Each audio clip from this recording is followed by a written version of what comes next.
কখনো কখনো স্বার্থপর হতে হয়, সব ছেড়ে দিয়ে নয়, নিজেকে একটু ভালো রাখার জন্য।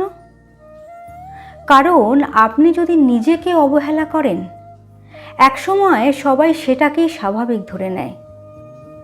সব সময় বোঝার চেষ্টা করতে করতে তুমি যদি চুপ থেকেও সব সহ্য করো, তবে জোরে কথা বলে তারাই জিতে যায় যারা শুধু নিজেরটা বোঝে। স্বার্থপর হও মানে কারো ক্ষতি করো না, তবে নিজেকে আগলে রাখো। না বলতে শেখো, নিজের কষ্টের জায়গায় নিজেই দাঁড়াও। কারণ তুমি ভেঙে গেলে তোমাকে জোড়া লাগাতে কেউ আসবে না। এই পৃথিবীতে সবাই বলে ভালো থেকো, কিন্তু খুব কমই থাকে যারা সত্যি সত্যি তোমার ভালো থাকার দায় নেয়।